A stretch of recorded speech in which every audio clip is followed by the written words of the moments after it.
Hey there, how are you? So today I want to show you how to do a stem stitch. Usually stem stitch is used for, well, stems, like on leaves or on flowers, but what I'm using stem stitch for are these little protrusions from my little bacteria. So hopefully this will be super helpful and informative on how to do a very basic stem stitch. You can see that I've already filled in the cell body of this bacteria with split stitch, which is in a previous video that you can check out. And yeah, so let's get started. So first things first, I am using this DMC color 502 thread for these little stem stitch pieces that I'm going to do. And I've separated that into strands of 3. So you can see here that this is only 3 strands. Normally there's 6 strands total when you first cut it off. So just to let you know that I'm separating out my strands, my other strand is over here, so these are my 2 that make the total 6 strands. So what I'm going to do first is just tie a knot. And you know how I like to tie knots, super basic, very boring. And I kind of cut off the fringe like wherever they fall, so I'm not like obsessing over getting this knot like super close to the end of the thread, which is what I used to do, but that's very stressful, so I'm not going to do that anymore. And here it is, and now I'm just going to cut off the fringe of this. Now I'm going to thread my needle. My needle is a size 24 tapestry needle, so there's that. And I just do the old-fashioned kind of hope for the best needle threading method, which is incredibly hard to do on camera, so I'm going to do that myself. But there we go, threaded my needle. Okay, so these bacteria are called H. pylori, and essentially what they do is they enter your stomach lining and they can cause ulcers. And they kind of dig into your stomach lining using these little flagella, or what they're called. And so these parts of the bacteria actually help it be mobile. And so that's what we're going to use stem stitch to make today. Really pleasant, right? To start, I'm going to put a stitch really close to the cell body. So I'll start right here. And the best way to do stem stitch is with 2 hands, I think. So you're going to have to kind of hold a piece of the thread with a finger like off to the side, kind of like this. You want to be able to like hold it so that you can place your next stitch. And you're going to keep holding it until you place your second stitch. So see, I'm holding it with my finger right here. And what I'm going to do is come up in the middle between those 2 stitches. So right here is my needle in the middle of those 2 stitches. And I'm going to pull my thread. And once I'm ready, I'm going to go ahead and pull it tight. So now you can see that there is thread coming out from in between that stitch. And this is how we get that really nice connected stitch. Now we lay our next stitch, so I'm going to just preemptively hold on to this thread over here. You can see I'm just kind of holding on to a loop. And so I'm going to place my next stitch. And then when I come up for that stitch that's going to be in between in the middle, I'm actually coming up in the same hole as the previous stitch was in. It's kind of hard to see with this particular color combination.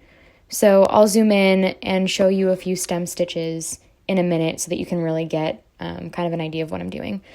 But pretty much I'm just holding the thread off to the side, putting in a stitch, pulling, and then when I'm ready and I've pulled that pretty taut, I'm going back up through the same stitch that I just laid. So this is in the same hole as that previous stitch, you can kind of see here. And then I'm going to go ahead and pull. Let's keep going with some more stem stitches. And the thing here, as with most stitches in embroidery, you want to make your stitches smaller as you're going around a curve. And for stem stitch in particular, okay, so I'm putting my stitch here, right? Which it seems like a really tiny stitch if you're looking at this end and this one. But how long this stitch actually is from in the middle of this stitch to this end. So you want to be sure that you're not stretching that distance too far. Otherwise, you're going to get some wonky things that happen, especially around the curves that you're making. So you want to kind of make that distance as small as you would for a stitch. So there's that. And like I said, you can see that this thread is coming through the middle here, right there, of this stitch. So I'm holding it over there, I'm placing my stitch here, and I'm just gonna come back up through that same hole and pull. I'm finishing up this particular flagella, and then after I do that, I will slow down the video and kind of zoom in so you can see a little better what I'm doing. But I'm just gonna kind of keep making these small stitches. You can go as slow as you want. You know, embroidery is a slow craft. Also, you can see that every time I am holding the extra thread to make the stitch, I'm holding it in the same place. So I'm always holding it up here. And that's for a particular reason. So you can switch how you hold it. And so what that would look like would be if I placed a stitch here and then held the thread up here, like right here.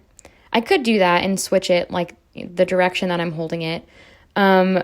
How most people do it is they'll hold it in the same direction the whole time. But if you are following a particularly complex curve, sometimes it's better to do that switch and it looks good. Most of the time when I see people do that switch, it's when they're completely changing directions. And so that's something that you can kind of play with, like as you're following the curve, if you feel like, okay, this curve is, you know, sharp enough, maybe even like this one, how it kind of completely switches directions.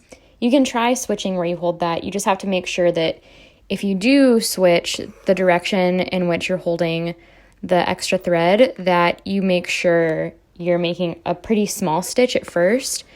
And what I've found doing things that way is that you have to do at least like 2 stitches after switching directions like that.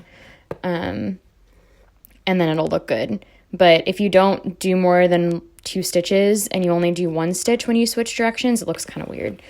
So that would be my recommendation if you do want to try something like that. But I don't know, it's up to you. You can do whatever you want. I'm just here to show you the basics, you know, and I think you should play with it and see what you like best. Playing is kind of how you are going to learn how to do these things the best. And, you know, if you don't like it and it sucks, the best thing about embroidery is that you can just take out the stitches. You know, you don't have to buy a whole new canvas to paint a new painting. Like, you can very easily just take out the stitches and try again and do things a different way. And that's kind of my favorite thing about embroidery, is that there's not this intense pressure to make it perfect the first time, you know, because it's very rare that you're going to ruin something or do something in a weird way, so much so that you literally can't fix it. But yeah, so I'm going to go ahead and finish off this flagella. So this is my last stitch here. And what I'm going to do is literally just put this like very close to where I just finished that stitch.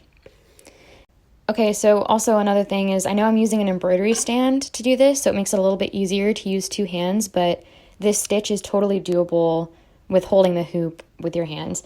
So I'm just going to show you like really quickly. It's the same stitch. I'm just going to show you like how I do this. So I'm just holding the hoop in my hand.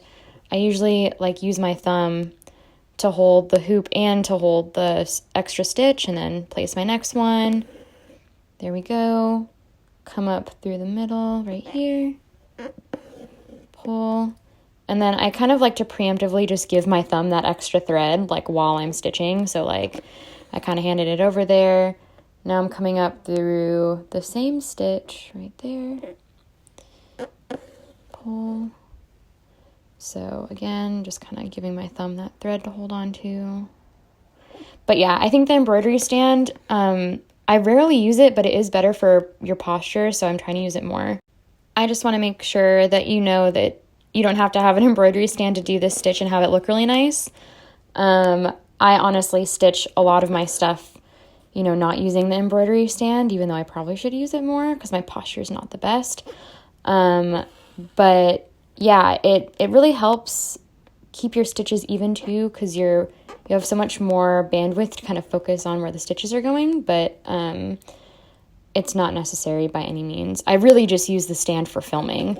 It's honestly just a lot easier to do that, because then it keeps the hoop really stable so you can see what I'm doing, as opposed to me like, you know, having like shaking the hoop and holding it, you know, like up really close to the camera to the point where you can't see it. It's just a lot easier to control how filming the stitches goes with the embroidery stand too. So yeah, I'm gonna finish this up and then I'm gonna zoom in so you can see the process a little bit clearer.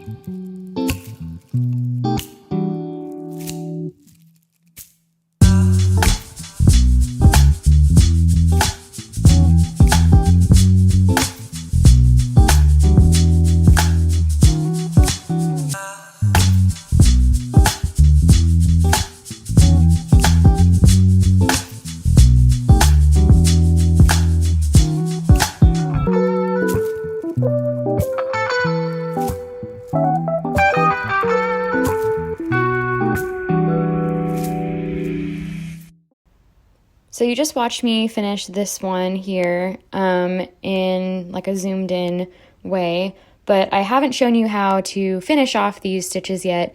It's the same way that I finish off every stitch where I kind of like make a loop knot, but this is what the back looks like. So it's literally just gonna look like almost like back stitches. It's just like a single line of back stitches. And I literally just take like the closest stitch, put my needle underneath that, and I'm gonna make like a little loop right here, this little loop, and then I'm gonna put my needle through that little loop to kind of tie a knot. And I do that twice most of the times. This is not the traditional way to weave in your ends, and this is just what I like to do. I tie knots. A lot of like classic embroidery artists don't tie knots, but you can see I really like to tie knots. But yeah, so I'm gonna finish up this last one, and yeah.